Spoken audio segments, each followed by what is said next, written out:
કાકા તમે અમારા ગામમાં આવ્યા અમે તમારું ભાવભીનું સ્વાગત કરે આવો બેનો આવતા રહો હા ઉભા રહેજો તમારી આ નંગલી એમ કહે છે મારા ઘરે શૌચાલય નથી તો તમારા ઘરે શૌચાલય નથી ને ભાઈ તો તમે ક્યાં જાઓ અરે સ્કૂલ હોય પંચાયત હોય ડેરી હોય આ સંપુ પકડે બમલે બેહી જવાના અલા રૂપસિંહ કાકા આ રીતે તમે ખુલ્લામાં ગંદકી કરો ને તો ભલા માણસ રોગના ભોગ બનો કઈ રીતે રોગ થાય એવા રોગ થાય કઈ રીતે થાય એ માણસ ઉપર માખ બેસે એ માખ ઉડતી ઉડતી આપણા ઘર સુધી આવે આપણા ભાવતા ભોજન પર આવીને બેસે એની પાંખોને ગંકેરે જીવાણુ કીટાણુ મૂકે કીટાણુ વાળું ભોજન તમે જમો તો બીમારીના ભોગ બનો એવા કેવા રોગ થાય typhoid malaria chikungunya dengue cholera કમળો કમળાની બેન કમળી આટલા ભયંકર રોગ થાય એટલે આપણે હંમેશા કાકા આ બાજુ કરીએ ઓહો તાવ સડ્યો આગળ આવો બોલાવો પેલા ઝુંઝુણા ડોક્ટર બોલાવો પેલા ઝુંઝુણા ડોક્ટર ઓહો આવશે ડોક્ટર ઝુંઝુણા ડોક્ટર નીના નીચે હરગા છે ને સટ્ટ જેવા એ ડોક્ટર બોલાવે એટલે આવે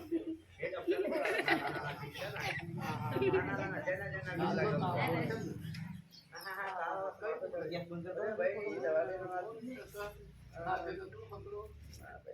ઓ કાકા બીમાર થઈ ગયા સારું કઈ રીતે છે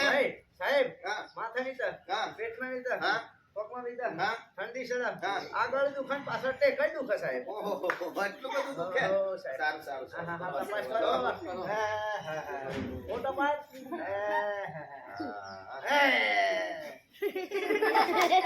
ઓ સાહેબ ફૂટી પડી છે એવું લાગે પાત નહીં અભિષ કરો હા જો હવે છે ને ઇન્જેક્શન મૂકવું પડે અંજીશન આપણે તો રણમેલા ને તમે બીમાર છો યાર ચલો આવો ચાલો મને ચાલો તમે આવો ચાલો ઠીક લાગે છે ચલો હા સાહેબ બીમારી ઓ બાપા રે જગા ભાઈ બસ હવે ઊભા થઈ જા હવે છે ને આ દવા ગોળી છે 3 ટાઈમ લેવાની સવાર બપોર ને સાંજ એકી સાથે લઈ લેવાની એક કરતી જવાની અને કાકા જો આ તમે બીમાર થયા ને એનું કારણ એક જ છે કે તમારા ઘરની આજુબાજુ ગંદકી ઘણી છે પણ આવી રીતે આપણે ગંદકી કરવાની નથી શૌચાલયનો ઉપયોગ કરવાનો કચરો કચરાપેટીમાં નાખવાનો ઘન કચરો ને પ્રવાહી કચરો એટલે કે લીલો કચરો ને સૂકો કચરો એનું આપણે યોગ્ય જગ્યાએ વર્ગીકરણ કરવાનું સાથે સાથે આપણે શૌચાલયનો જ ઉપયોગ કરવાનો આવી રીતે આપણે ખોટી ગંદકી કરીશું તો બીમારીના ભોગ બનીશું કાકા તમે માંડ મહેનત મજૂરી કરીને 200 કે 500 રૂપિયા કમાતા હોય એમાંય તમે બીમાર થઈ જાવ આ તમારી કાકી બીમાર થઈ જાય અને આ નાના તમારા છોકરાઓ બીમાર થઈ જાય તો તમારો કિંમતી સમય બગડે તમારા છોકરાઓનો ભણવાનો સમય બગડે એટલે કેટલું બધું નુકસાન થાય એટલે આપણે હંમેશા આપણે શૌચાલયનો ઉપયોગ કરવાનો અને કચરો કચરાપેટીમાં નાખવાનો બાળકોને એ જ કહેવાનું છે કે આપણે જાતીય સ્વચ્છતા રાખવાની કેવી સવારમાં વહેલા ઉઠી નાઈ ધોઈ ચોખ્ખા કપડાં પહેરી તાજા રાખવાના બાળકો આંગળીના નખ કાપેલા રાખવાના સાથે સાથે આપણે શૌચક્રિયા કર્યા પછી સાબુમાં હાથ સાફ કરવાના પેલા આવું છે તોય નાખવાના